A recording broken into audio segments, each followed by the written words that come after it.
Alright, my name is Sean Fallon. You're listening to episode 2, The X-Files. Welcome to From First to Last. No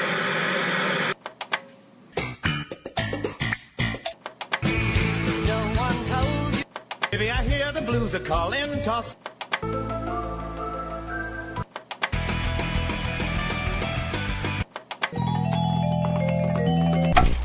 Hello again and welcome again. This is From First to Last. My name is Sean Fallon.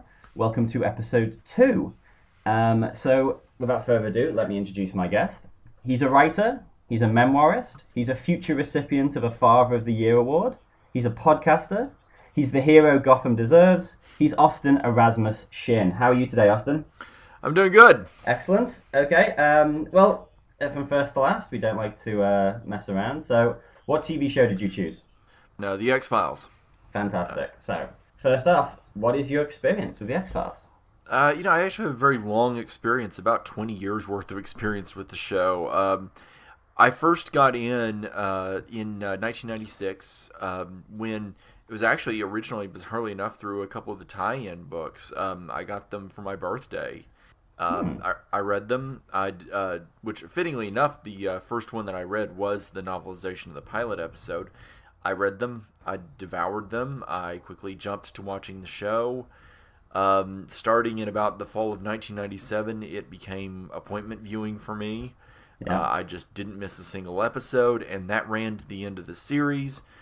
And then that ran through not missing the second movie, and that ran through watching every single episode of the revival within 24 hours of airing. So, yeah. Wow. So, long history. Yeah, no, that's... I'm pretty much the same. I remember... I think... Because I should have ran the numbers. X-Files ran for 202 episodes of its original first to 9 season run. It started in September the 10th, 1993, and finished on May 19th, 2002. Also, outside of those 202 episodes, there were also 2 movies and 6 additional episodes this year. I think I got into it in 93. I remember it just being on TV, and I feel like I watched it straight from the start.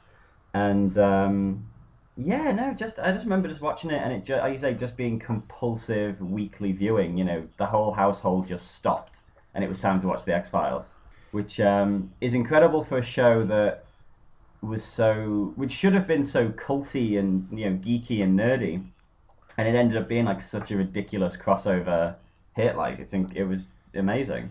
It is interesting the way that worked, and I think a lot of it has to do with the fact the show is so very anthology.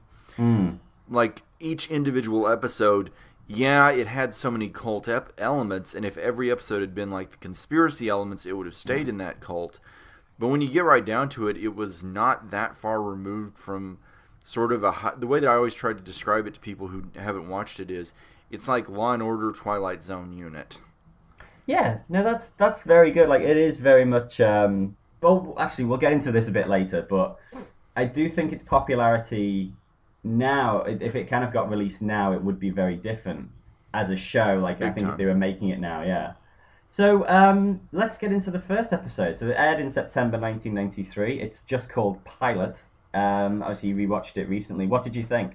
It's interesting because when I rewatched it for the first time recently, in a good many years, I was watching it with my wife who'd never seen it. Okay. And I was nervous about rewatching it because I was afraid that, I'd remembered it as holding up so well, and I was afraid that it was not going to actually be the case. She was hooked from that first episode because we watched it, the first time I rewatched it recently was in June of last year. She was hooked from the word go, and I still think it's absolutely a dynamite opening to a show. Oh, definitely. I mean, I think the key example, I think, to me of what the pilot does right is Mulder's first line. Because that first line of nobody down here but the FBI's most unwanted sets you up for his character just right from the start.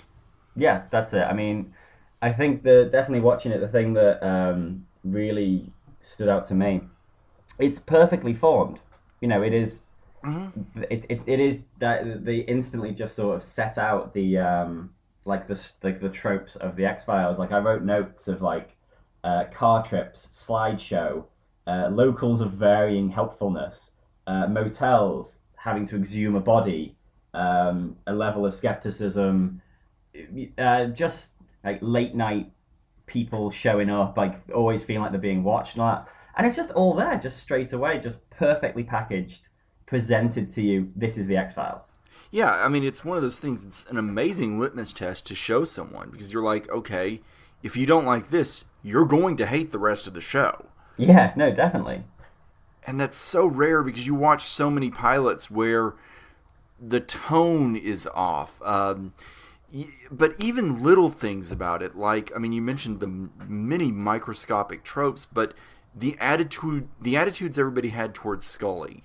The way that even though Mulder has just met her, he instantly respects her and instantly treats her well. And of course, that only grows and grows as the show goes on. Yeah. It's all right there. There's a touch of the conspiracy. I mean, it's amazing how much the fact that the case doesn't turn out to be as simple as just, okay, here's the answer. The fact that there does tend to be the fact that it turns out that the aliens are doing a little bit more than just abducting people, the mind control. I mean, it's just such a microcosm of the show to come. Yeah, I mean, that's the thing, like you say, with like I was thinking about it last night, and it is just like basically just almost perfect as a TV show, as a pilot, definitely. It just like you say, it just sets it all out, and it's beautifully shot, and the music's there, and it's incredible for something that's like the first episode to be so confident and so competent. You mentioned the shot. Of course, Fox recently went in and did a complete 4K restoration of it, and the versions that are on at least Netflix in the United States have been completely remastered, so it looks brand new. Yeah. I mean, there's no grading, this doesn't... The only signs that you have that it's a 93 episode are the hairstyles and phones and technology. Otherwise, it looks brand new.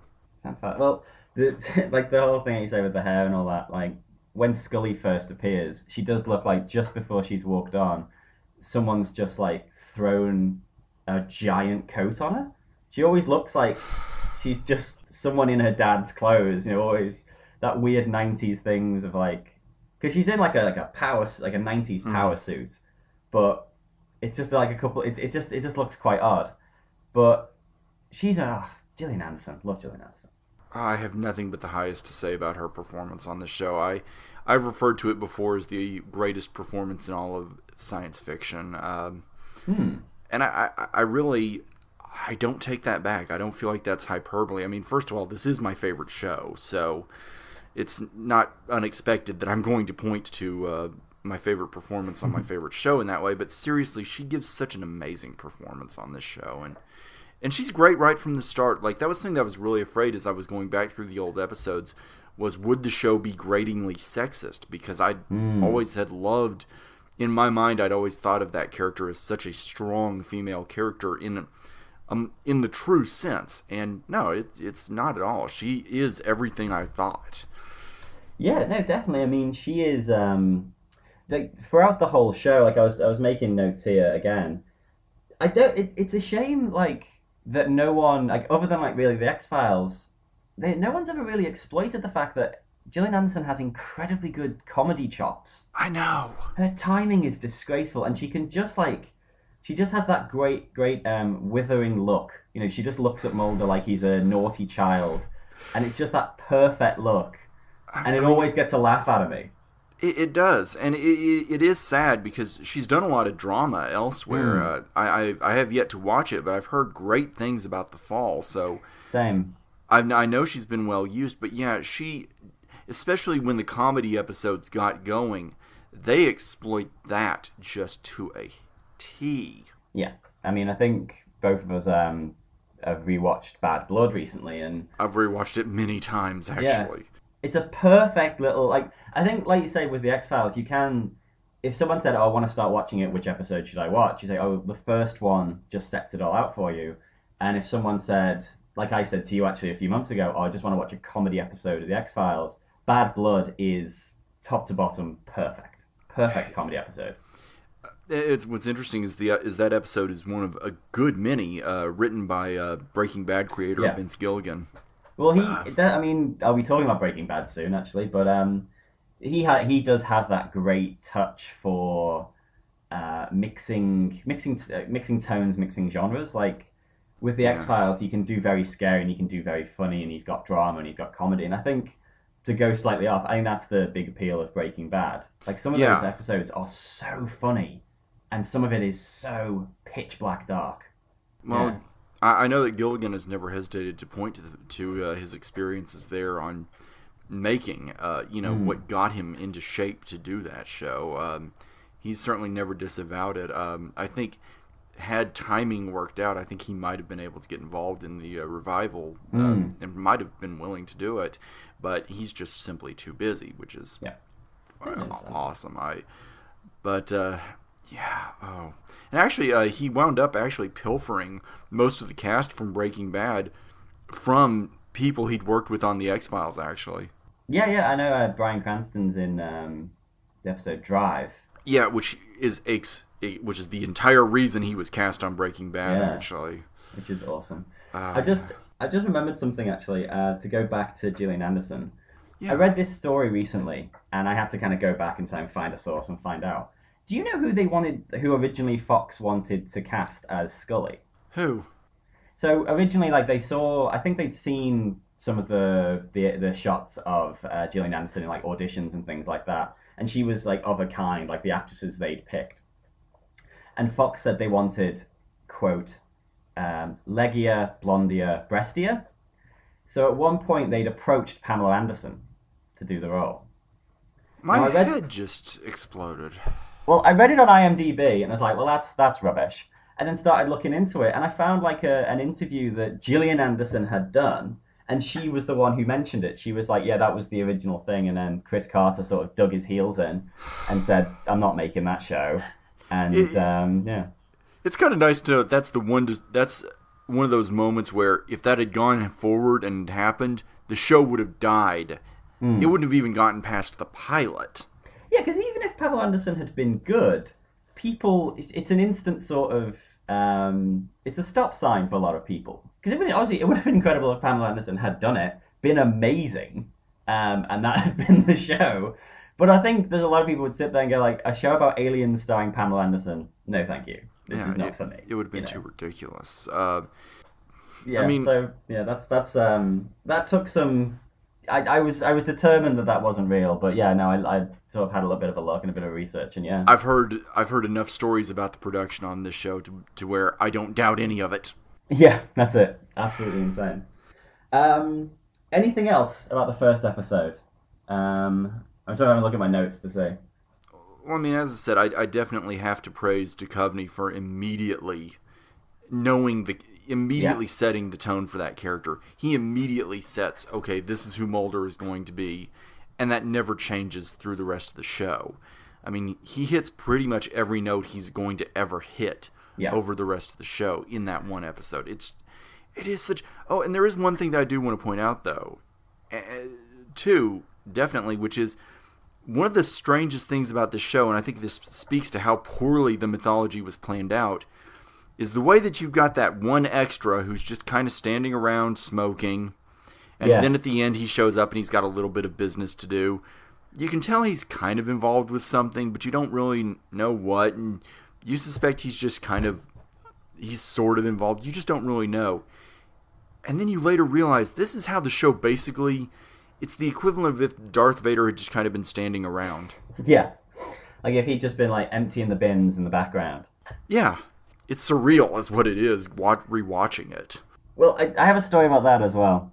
You probably know this one. So it's William B. Davies is the cigarette smoking man. Is that right? Yes. Actor? Yeah. So apparently, he was just picked for that role because Chris Carter just wanted someone shadowy and someone to just represent, badness in the background of the pilot. And then eventually they decided that guy was going to be more involved and more of a villain. But they didn't know if he could act because he was just some actor they'd sort of just, just an extra. So they did a bit of research and then they found out that William B. Davies was like the most respected acting teacher in Canada.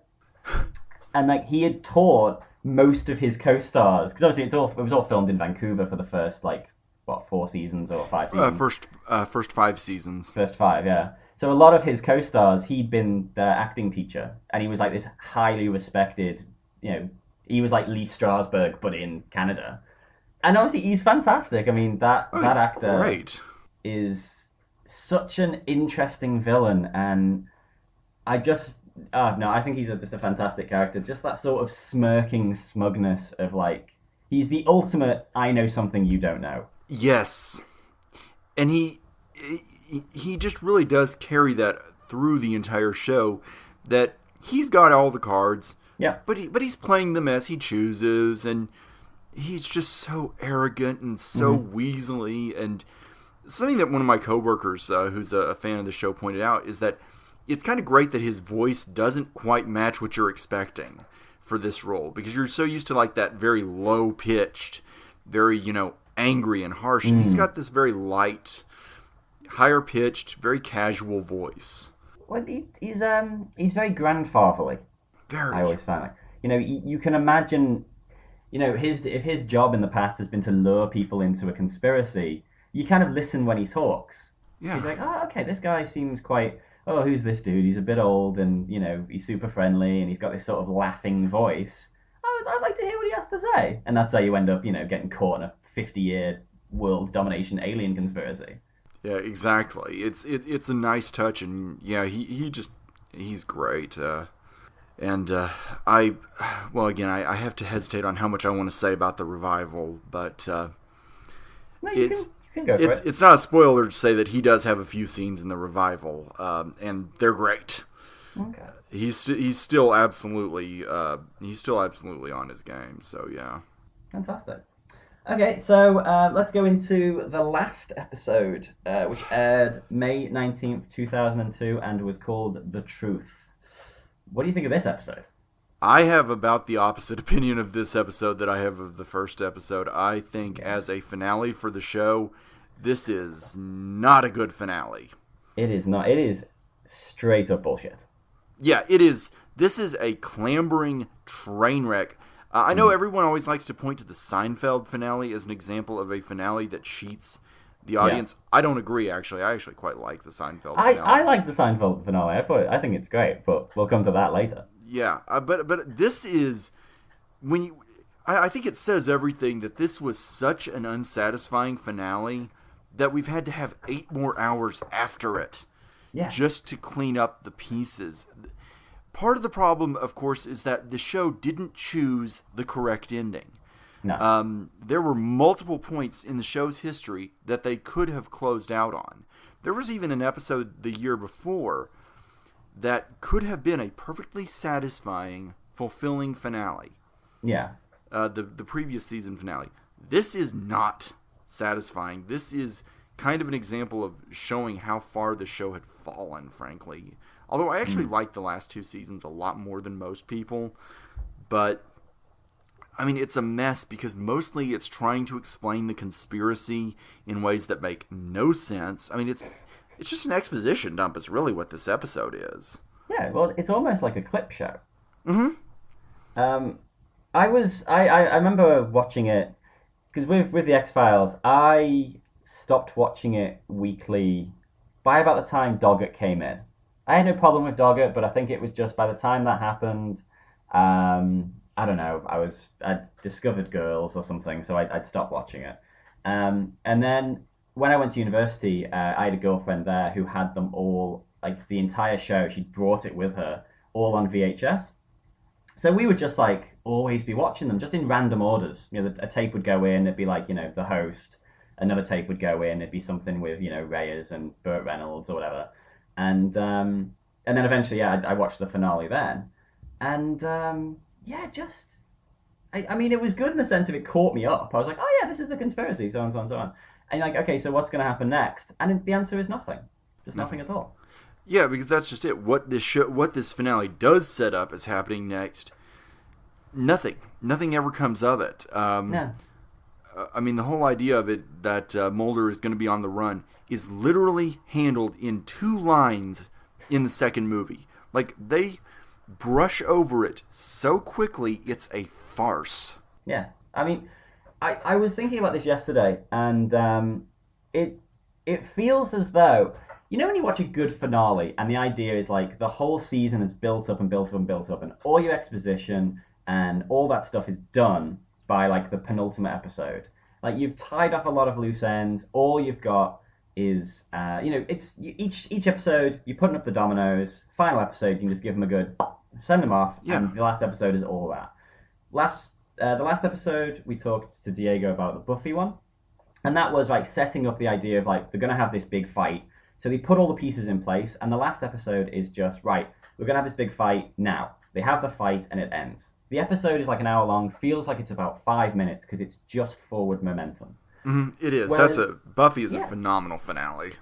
Yeah. So I mean, and there's loads of TV shows like that. Like I mean, Fringe is very similar. Yeah. And Breaking Bad.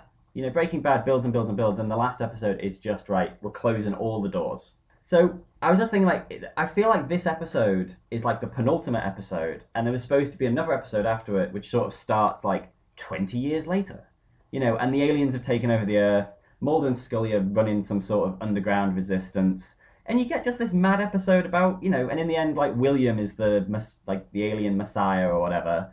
And something happens. I mean, that might even be a stupid idea, but I just wanted something to happen. You know? I actually think that's what Carter wanted to do. Like, I think that's what he wanted to do with the second movie.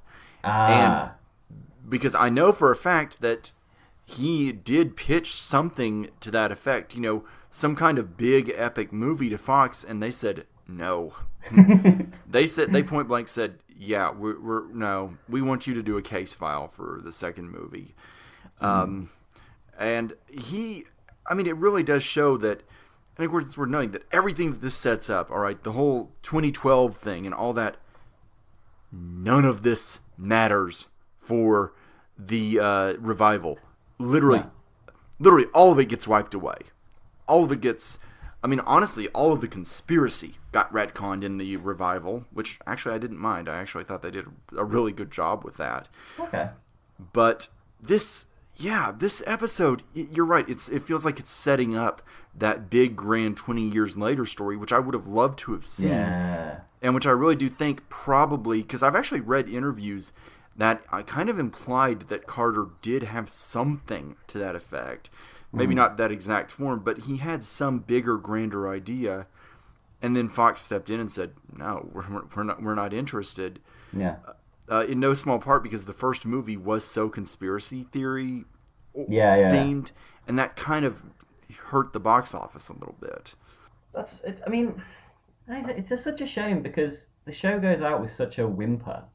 It does. And doing like I watched the pilot, and then straight afterwards I watched The Truth, and I was like, wow, it's like two completely different... Obviously you don't expect a show to maintain like complete perfect quality from first to last over the course of like 9 years, but at the same time usually you'll find like even if a show has dipped in quality, you get to the firework factory in the finale.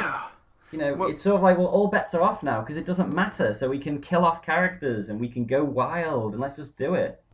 Well, I just rewatched the finale of the American version of The Office, and that ends with everything being closed up. Every character going off to the fate that you hoped they would get. Parks and Recreation was another show that did the same thing. So good. That is one of the all-time best finales I've ever seen because that one ties up every single loose end. Yeah. And it is frustrating. Now, I will point out, I watched the show week to week to the very end.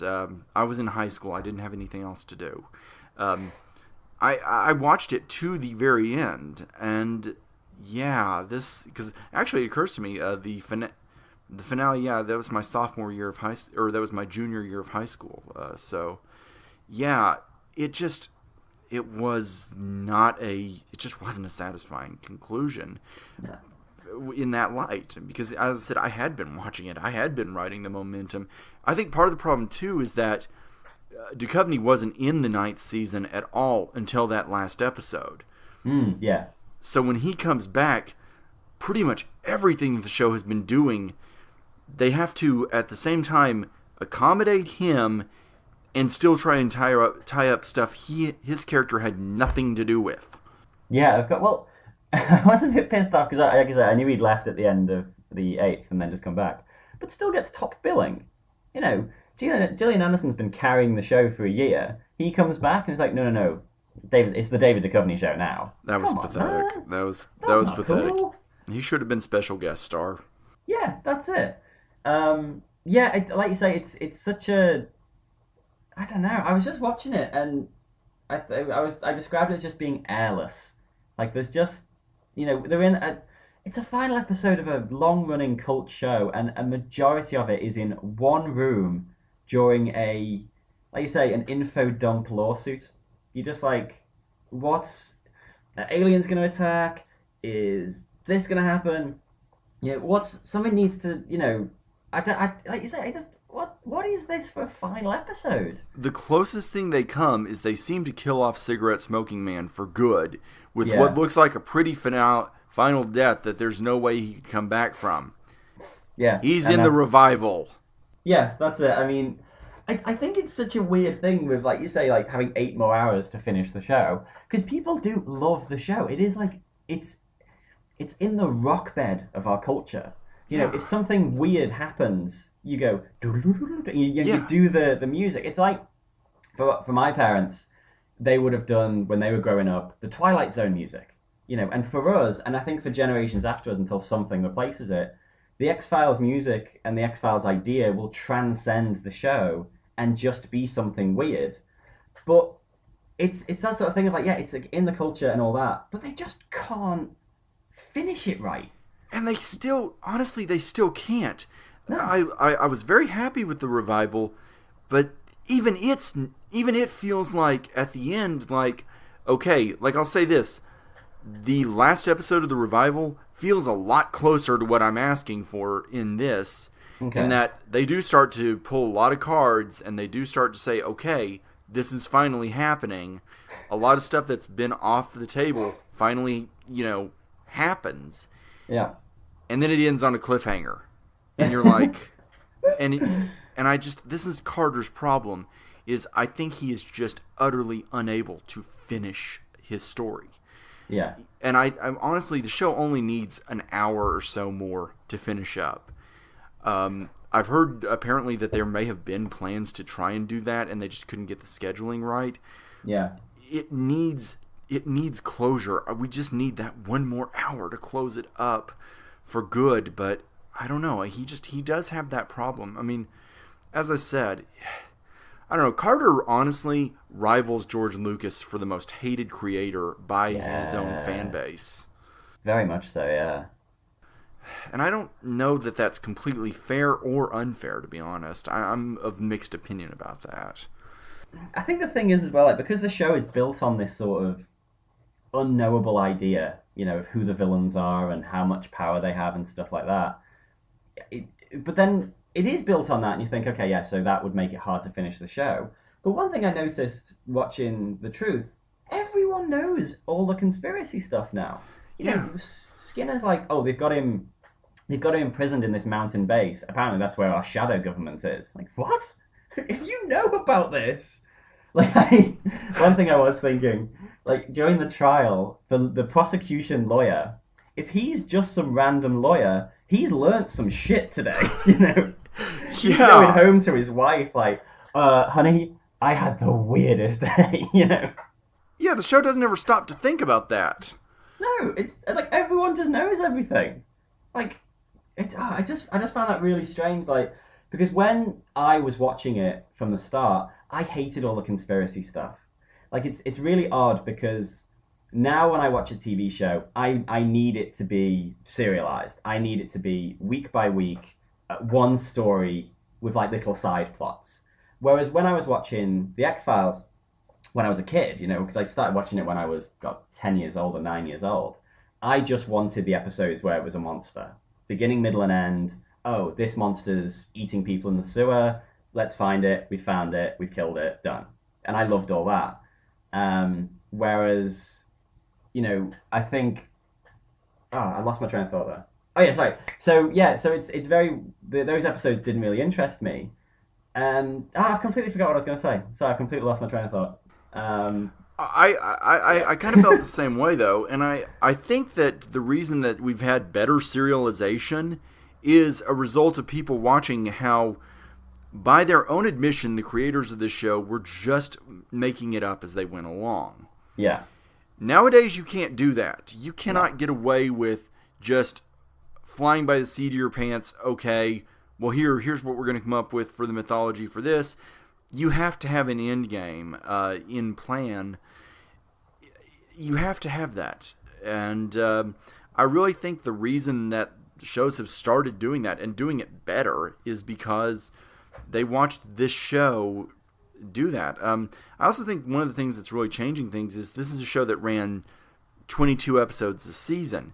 Well, now increasingly we're moving to the 13 episode model, Which I think is better. I think it's much better. I just watched Broadchurch, which was 16 episodes all total. And there isn't a bit of fat on that show. Just not even a trace. Well, I mean, we saw that as well with, I mean, like you say there, with the making stuff up as they went along.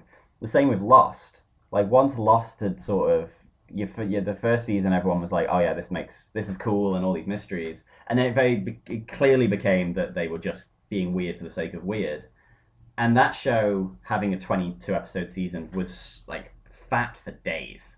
You know, because they didn't have a plot. So it would just be like, oh, we need to like, oh, here's an episode where Jack gets a tattoo in Thailand and stuff like that. And then when they had the writers' strike and they were forced to drop the season to about 14 episodes, I think. No, I think actually it was 16. And that's the fourth season, and that season is perfect. Yeah. There's just, like you say, there's no space for fat. It's just like, this is better just be all good, all killer, no filler, or, you know, people are going to turn away in droves. And I think that did help. I think that set the tone. Because if you watch something like Game of Thrones, like 10 episodes a season, like, okay, later seasons are getting a little bit fatty, but like that first season of Game of Thrones, 10 hours of just like that many characters, it's just all fantastic. Yeah. Well, of course, we all know what the issue is with Game of Thrones is they're going into their later seasons. They're kind of running out of knowing exactly where to go with it. That's it. So yeah, we'll see how that pans out. I mean, it's just I really do feel like I honestly, when I was rewatching it with Amanda, because I rewatched the entire series with her and she loved it. It really did strike me that, yeah, the monster episodes are still the ones that I like the most. They're still the ones that I cared about the most. And also I think because those are the ones where you get the most character moments. Yeah. Those are the ones, because at the end of the day, we also discussed the fact that there is a shadow storyline that the show never intended, but wound up having, which was the Mulder and Scully relationship. Well, yeah, everyone loves a will they, won't they. Yeah, and I love the fact that the show just basically spends the entire series never giving you any real satisfaction. Somehow these characters managed to have a child. Like, Amanda almost quit the show at one point because she got so sick of it. Oh, right. Okay. I had to find, and what I did to convince her to get back in and watch it was I just basically spoiled for her, oh yeah, they're going to have a kid. Yeah, that's... sorry, just to go back, before when I lost my train of thought, I remembered what I was trying to say. Yeah. The thing was, like, because the shadow government thing and all that was so unknowable, those episodes were really unsatisfying because you never got a conclusion. It was always like, oh, I found all this stuff. Oh, let's go back and look at it. And it was gone. You know, that kind of thing. So for me, that was really weird to jump into the last episode and all that sort of mystery and unknowability. Unknowability? Is that even a word? It will be. It will be now. Was gone. And it was like, no, this is the conspiracy from day one to right now. And I was like, oh, actually, when you see... Because when I was a kid, I was like, oh, I just want to know what this means. I just want to know what the aliens are. And then when I was just bluntly told it, I was like, oh, that is not entertaining. That is not an entertaining way for this to go down. Yeah. So yeah, you're saying that with the will they, won't they. Such an interesting TV trope from... yesteryear, because you don't see many will they won't these days. Well, no, sorry. I mentioned The American Office. That one, everyone thinks of that as an example, but honestly, after the first third of that show, there's no more of it. Yeah, I Like, mean that's it. They went into they got married and had a couple of kids, didn't they? That was like, yes, yeah. yeah, that just moved on. And it actually worked better for the show, in my opinion, that they dropped it. Yeah. No, I think it is better because I like I said, I can't really think of any now, but it is an interesting thing. Like the will they won't they was a big sort of like injection for popularity of a show, and I think for the X Files, which as I said at the start, should have really been just like a show for geeks. You know, a culty little show that geeks talked about, and that was it. But I think adding in the fact that like you had the monster of the week thing, so people could dip in and out. Two very attractive, very talented leads. The sort of sexual tension of a will they, won't they, and just a really good, really well made show was why this was a show that my parents, my mum and dad were into. My My friends mother in and school. father have watched it.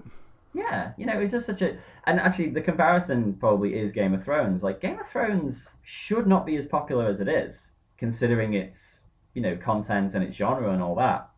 I feel like it should be quite a niche show. But again, just somehow it's broken free. And you do have, like, the fans are such a random spectrum of people. I just find that fascinating when a show just hits that sweet spot and just explodes. It's interesting, and I think that it really ultimately, what I think makes it work for people is, I think at the end of the day, it's character. Yeah. I think at the end of the day, if because you look at a lot of the X-Files clones, and a lot of them had perfectly fine special effects. Uh-huh. They had, some of them had better conspiracies. Hell, a lot of them had to just by default. Yeah. But Mulder and Scully are such iconic characters, and they are such richly etched characters. As I said, the fact that you have them in the pilot and they're already immediately fully birthed Yeah. is it's great, and it's so rare because, so many shows, we mentioned Parks and Recreation. There's a show where they did not find their characters for a good couple of seasons. No, no way. You look at Chris Pratt's Andy in the first episode versus the last. Yeah. It's a completely different character. That is a testament to Chris Pratt because he is the villain in the first season, Yeah. isn't he? Yeah, Or very much first so. and second. Well, for the opening of the show for quite a while, and then if you showed someone, obviously this will happen on this podcast. If you showed someone like the last episode and said to them, "This guy, Johnny Karate, he is the villain in this show at the start," you couldn't convince someone of that. No. There's no way you could do it because you could even tell them lines of dialogue and things he did, and they'd be like, "No way, that's the Star Lord. That's Yeah. no way. He's the nicest guy in Hollywood." Like, no, Yeah, he was a shit. Yeah, he was, and he was perfectly fine in that role, but Yeah. he wasn't as entertaining as what he became. But this show didn't have that. Really, this show, it's just amazing to me how richly formed the characters are. And if I can go back to the last episode, what few moments of the last episode that I do like are the moments where, like, initially Mulder is acting all shell-shocked and out of character, and then when they're finally alone in private, he drops the act, and it's just so wonderful to see him acting like himself and laughing and joking. It's also one of the few good Mulder and Scully kisses that we get in the show. It's I don't know. That's I think it's interesting that that's one of the few things that does work in that last episode is just how when you do get that tiny trace of the characters, but we're not allowed that for most of it. No, which is so odd. Like, I did note that I loved the final scene. Where they're in a motel in Roswell, and it matches perfectly like the shot, like some of the shots of the first episode when Mulder's telling her about Samantha. Yeah. And then that sort of little bit, and I think, like you say, it was like, oh, good. So now clear away all the clutter, and our two main characters are in a motel room, and they're just talking about the future. And I was like, this is really compelling. That's a phenomenal scene. Yeah. Like, to me, that is a great last scene for the show. Yeah. It's just everything around it that's just agony. I don't know. It's so weird to have to put the first and the last so like next to each other, and the first episode, which obviously is very rare, to be one of the best ever episodes of the show. Like, which is just so very rare. incredibly rare. And then the last episode, and this is obviously less rare, to be just the worst, just awful. Which I guess it's enhanced by the fact that it is the last episode. Like, if this was an episode mid-season, you'd be like, oh, there was just that shitty episode in the middle. But Yeah. because this is it, and like you say, if you were watching it week by week and you're coming to that point where, like for me, when I'm watching a TV show and I get to the final episode, I'm always sad when the theme tune comes on, and I think to myself, well, that's the last time I'm gonna see that for the first time, if you know what I mean. Like, it's the last time I'll hear a new version of it or the new time. And I get myself quite built up, and I love a final episode. But like, if you've been watching this week by week by week, and this was your final episode, and this was your swan song and your goodbye, I can't imagine how heartbreaking that would be. It was. I think the best way that I can explain why I wasn't more frustrated by it was because Carter just kept talking so loudly about the fact that even when this episode aired, he was like, "Yeah, I'm not going to let it stay just this." Okay. But that's not a good thing. No. But it was such a frustrating finale, and I do wish it had been better. In fact, honestly, when I watched it with Amanda, I made sure she knew that, okay, yes, this is an unsatisfying finale, but this isn't actually the last episode, and we had the second movie ready to go like a week later. And I'm just going to say right now, I did a blog entry on this. I actually really liked the second movie a lot more than most people. Like, I haven't seen it, but because I was like, oh, okay, I'll give that a watch. And then just the reviews came in. I was like, nah, I'll give that a miss. Here's the way that I see it. To me, the second movie does counter one thing that I've always heard people say, which is that Carter doesn't understand the appeal of the show, because the second movie is really just a Mulder and Scully story. It's not a very big case. It's a very small case.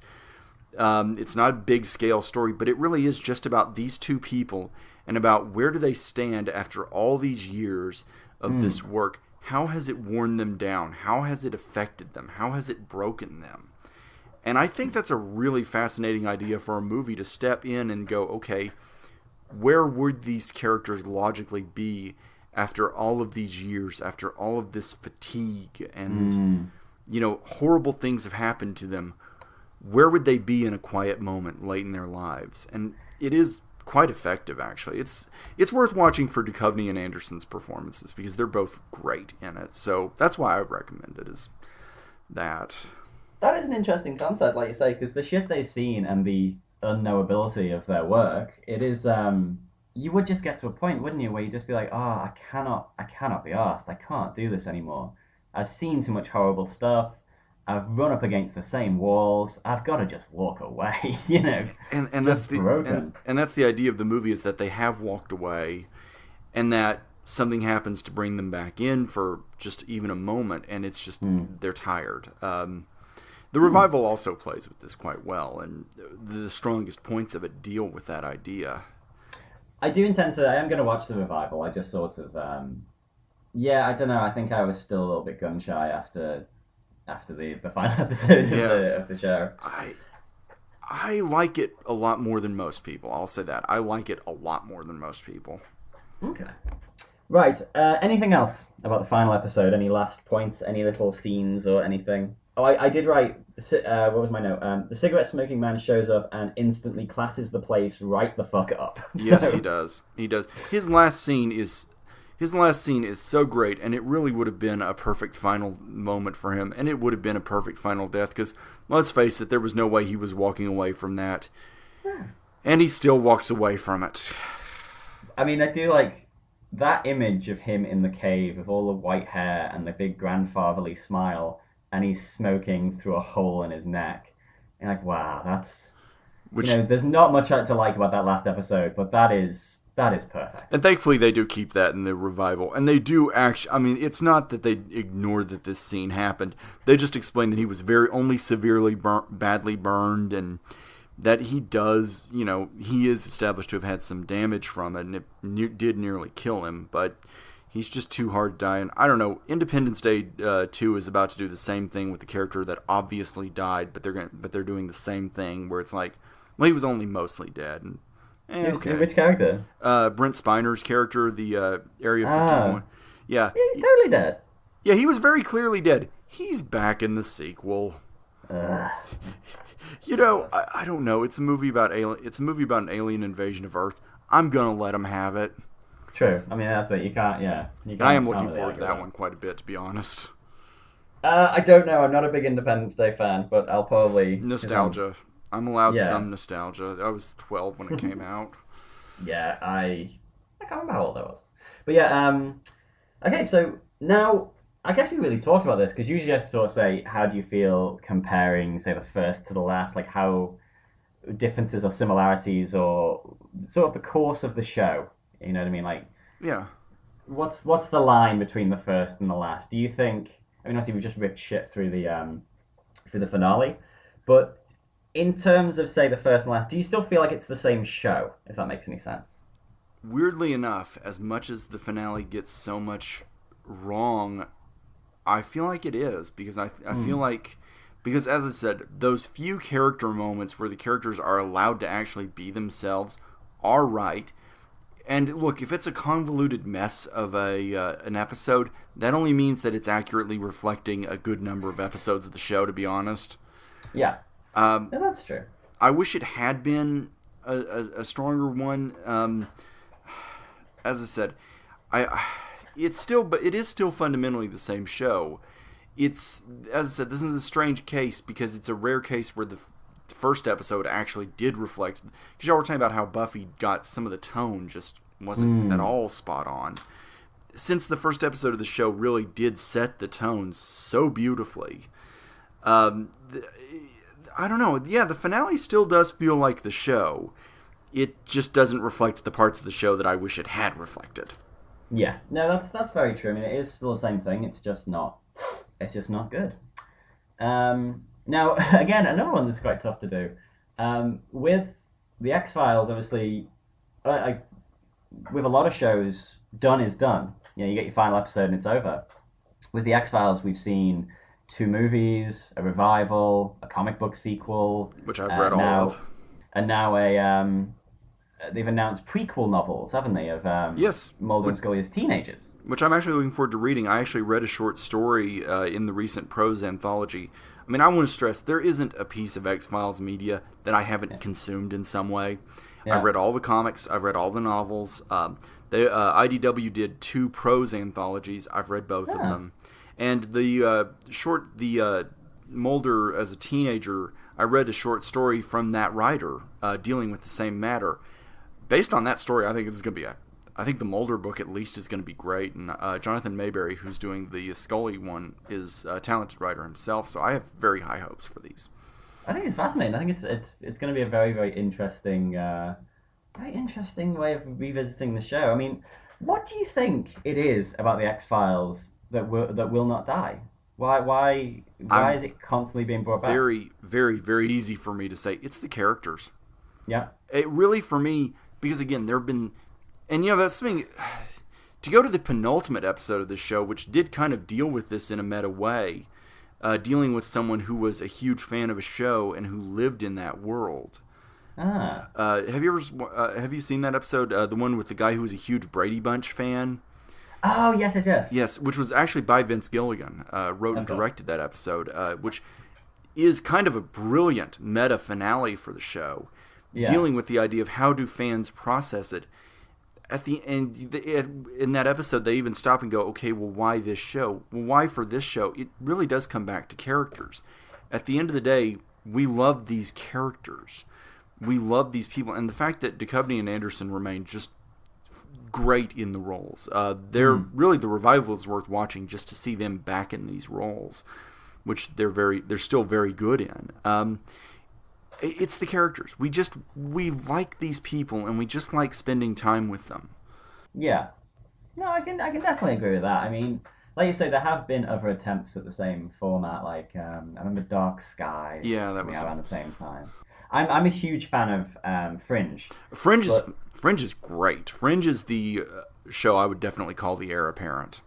Yeah, I mean that's it. And that's definitely a show as well where it opens. Its first sort of season is very shaky, but when it finds its feet, it just hits so well. But Fringe is very much driven by the same stuff that the X-Files is driven by, which is that the characters are what drive that show so much. Yeah, very much so. I mean, I think once it sort of realized that and started like getting more character based rather than trying to create a conspiracy out of nothing. I mean, and that is a show as well where it hits that certain point where they sort of say, right, we're probably going to get cancelled. Let's go wild, and then they do that for like 3 seasons, and it makes it fantastic. Yeah, I'm a big fan of Fringe. That's one that I've got a lot of admiration for. So, that's another one that I've watched with them. Amanda actually watched Fringe before she ever watched the X Files. Oh, that's it. Well, was she ever like watching the X Files, going like, "Oh God, this is just a rip off of Fringe"? No. She was media savvy enough to know. It was more that she was spotting what Fringe took from the X Files. Oh, that's good.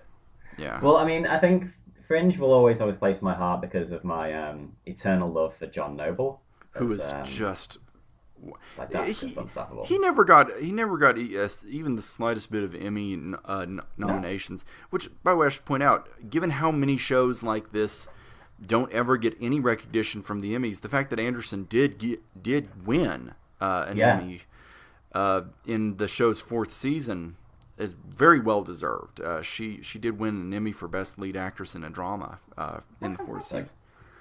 Well, I mean, like you say, it's just that weird thing of the X Files, which should be like this. You watch it in your mother's basement show, which is not a insult, but in the end, yeah, it was just this absolute. Because I was just messing around. I was going to put something on Twitter with like a magazine cover of like from the time of Anderson and Duchovny. And I typed into Google Images like X Files magazine cover, and there was like 1 million of them. Yes. You know, they were just such this huge thing of like this huge phenomenon for a show that, you know, was essentially about aliens and how the government was after you. But also as well, I did read some stuff, and some people have sort of posited the idea that there was, you know, the show's popularity was sort of based around, you know, a cultural thing of like distrust of the government. You know, the rise of the internet and people being able to communicate globally and people learning more things and having more access to news and so on. And it sort of all coincides with like, maybe the governments are after us in the real world and on the X-Files. Like, you really also cannot underestimate the value of like the fan fiction community. That this was one of the, while Star Trek had always been a huge area for that, this was a show that really caught that fan community. Like, it was one of the first shows to have a huge internet fan community. And I mean, I talked in my book about how that fan community might very well have been the thing that kept me sane in the darkest moment of my life, actually. I mean, because I really, as I said, I never stopped being a fan of the show. As new stuff has come out, I've consumed it rapidly. I think the closest I've come to missing anything was I didn't get into the IDW series until they had at least the first arc out.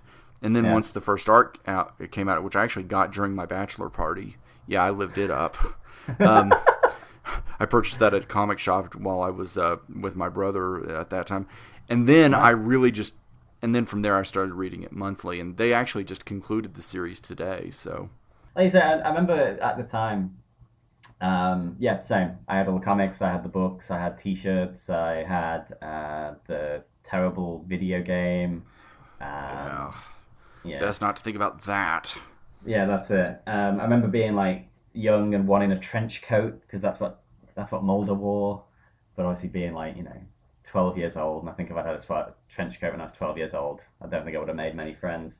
I guess, is there anything else to talk about? Like I was saying before, if the show had never existed and sort of got released now, do you think it would be as popular? Yes. 100%. Yeah, I think so, without hesitation. And the reason that I think that is precisely because I got the chance to do a test of that. Of course, yeah. With Amanda, watching it with her, and also with the fact that a number of my friends who didn't watch it growing up have started watching it on Netflix recently, and have had the same reaction to it that I had then. So because I've seen it, I still think the show would become a cultural phenomenon if it had the chance. I think it would have shorter seasons. Yeah. And I think that Fox would have probably said, "Hey, let's make sure that we've got this conspiracy a little bit better planned out, as in you better have any plan whatsoever." Yeah. But I think it would have had the same impact. I think it would have done the same, more or less. I think my only worry would have been if they remade it now, what, like you say, would have been pushing the conspiracy more to the foreground. Like, I think there is that thing now of a lot of TV shows. You start watching it because there's an overarching end game, I guess. I think that was one of the legacies of Lost, like this idea that you're watching little parts of a much bigger story. And then every TV show sort of after that. And also sort of like binge watching culture, you want to be able to sit down and feel like you're watching a continuous story from beginning to end.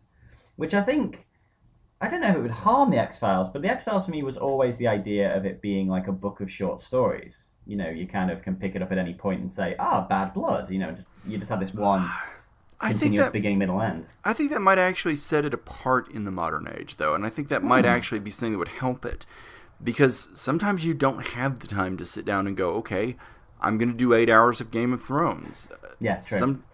I think that ability to drop in, I don't know. I think what you would probably wind up having would be what Fringe did, which was blending the two. Because Fringe did a lot of that where you would have your individual cases, but you would still have tiny notes of the overarching conspiracy plot in the show. And I think that's probably where this would have gone. And that's kind of what they did to a degree with the revival, actually. Okay. Well, Fringe, perfect example of that, where like there would be episodes where I'm trying to think if I could go on. Well, a lot of the episodes when you had Olivia trapped in, Earth 2, and you'd have her having to do a case, but at the same time, during that case, trying to work out how to escape, and just syncing the two together quite, perfectly. I think, I think you're right. I mean, Netflix has just done that where it's reintroduced a lot of shows to people. Like I was saying with the Buffy episode, like my teenage niece is now well into Buffy, a show that came out, 10 years or 15 years before she was born. And she just got into it, loved it as though it was like brand new. And like you say with the X-Files, well, just having it there and being able to dip in and out, and the show being so good, and then not being a thing of like, oh, I'll watch it this week, but who knows where I'll be next week. You're like, no, it's right there in front of me. So if I want to watch it, boom, go, which is good. Well, Buffy also is another example of a show where they would always have an overarching plot, but it would be, it wouldn't always be on the foreground. It would always be there in pieces, but you would have other things going on. I really, I mean, I don't know. And I think it's interesting to me that, okay, some of these shows are holding up, but then you've got instances like with when Friends hit Netflix, and it was like, this isn't aging very well at all. Like, wow, this is very homophobic. Yeah. This is not cool. No, that's been... Yeah, that's an episode I've got coming my way eventually. I'm looking forward to hearing where all of these go. Yeah, well, okay. Anything else? Any last things? At this point, you can say anything. I mean, Gillian Anderson might be listening, so you can always sort of, put your number out there. Just let her know. I think you're pretty happy with your current situation. My current situation is that's going to be very exciting. That comes to fruition in June, and wow. It's so close. That's amazing. Yeah, it's mid-June. She'll be making her little appearance, which I'm looking forward. I'm looking forward to meeting her. We've got her nursery set up and all that. So awesome. Okay, well, you've got a couple of years, about 13 years probably, before you can introduce you to the X-Files, and I look forward to doing it. I will say this: if there is anything that, like, if I can take this moment, I will always point out that you were such a tremendous help on it. So I got to point out the book. Of course, please plug away. Which it occurs to me, actually, the book is out there. It's called A Flickering Life, and my thoughts on the show actually are in there, because it occurs to me that the book ends just shortly after the second movie has come out, and the last image of the book as a whole is me putting a poster of it up on my wall at my apartment. Well, that was it. I mean, obviously, I proofread the book, and I've read the book, and when I was sort of looking at different people who I knew who were like mad fans of certain shows, straight away I was like, okay, Austin, X-Files, done. Yeah, it's easy. And that's an easy one. Okay, that's episode 2, done. Anything else? Where can people find you on the internet? They can find me on Twitter at UntitledUser and at aflickeringlife.wordpress.com. Fantastic. Myself, you can find me at Equiatic Bind on Twitter, and you can find this podcast at From First to Last Pod. You can email me at From First to Last Podcast at gmail.com. And I forgot to plug this last week. You can read my writing at audienceseverywhere.net, where I write about movies and TV and all manner of things. And I think that's all the places you can find me without me giving my home address. Okay, Austin, anything else to add before we go?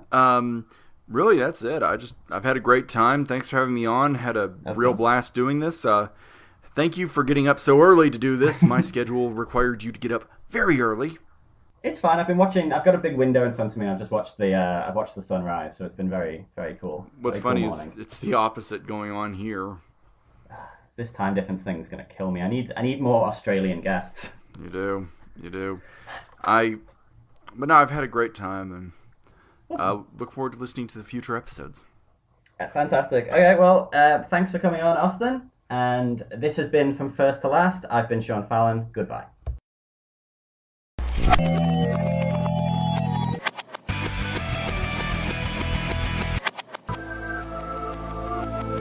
Certainly lost a little bit of